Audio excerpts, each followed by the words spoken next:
I asked bluntly. Surely I had nothing more to offer him than the last 2 lunas he's previously scared away. It's true the Alpha King has tried arranging marriages for Alexander before, 1 or 2 times I believe. Isabella went on with a dismissive wave of her hand that I clenched my jaw at her impassive behavior toward the situation. Yes, but they were always called off before the wedding due to his frightening appearance, confirming the rumors. My fear of the matter was evident, but my stepmother merely went on to explain with a smile. The king is willing to offer us a large sum of wealth for this marriage. It's an opportunity we should accept. I thought it over, and since Alexander is 28, he's not a good match for your younger sister. You're older, so it has to be you. It's just that your sister likes Liam. So we've adjusted the marriage arrangements. Oh, for Christ's sake. I knew that age was never the real issue here. Hell, I was only 22, just 4 years older than my sister. I didn't bother to hide my sneer. Yes, you've adjusted the marriage arrangements at the cost of everything I'd been building and held dear to me. My relationship with Liam really held no hope.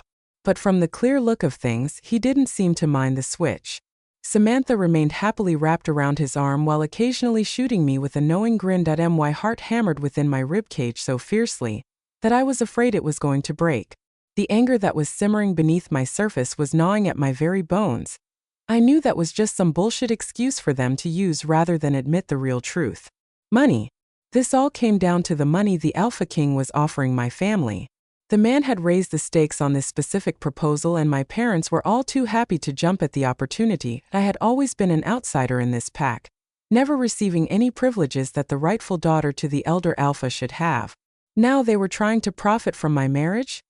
You can't force me to do anything, I said, intending to leave. My father's voice came out strong and unnerving.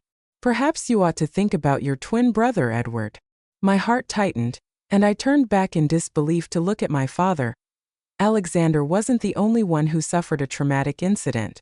My twin brother, Edward, had also been injured in that car accident 3 months ago. He now needed various machines to survive, as my father seriously using my brother's life as a threat. Edward is your only male heir. Do you want to stop saving him? He's been bedridden for 3 months, and Isabella is pregnant with the boy, the doctor says. My jaw dropped in shock. The tears I managed to blink back had come rushing forth. Unlike Isabella, my father wasn't hiding Alexander's terrifying nature. He was blackmailing me with collective interests in my brother's life. If I married Alexander and accepted the king's reward, they would take care of Edward. Simple as that.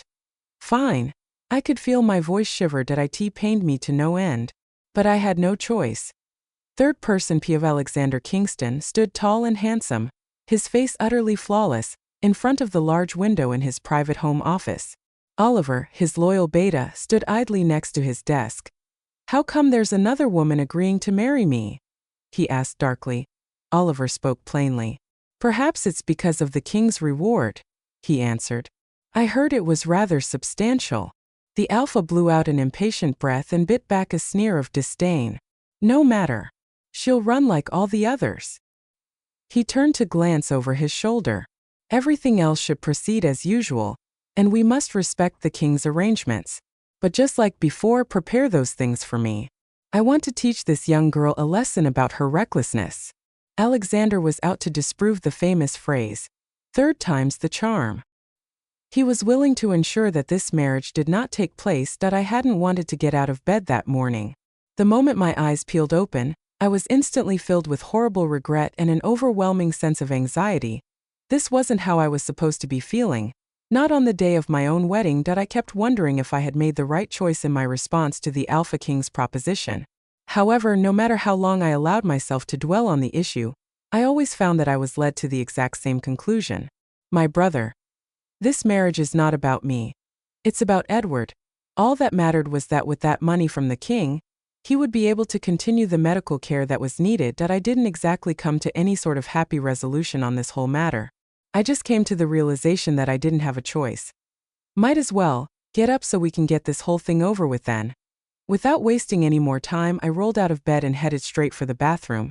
I threw my hair up into a loose bun on top of my head and grabbed for my robe. Once I secured the soft belt around my waist, I made off toward the living room for breakfast. My mind felt hazy.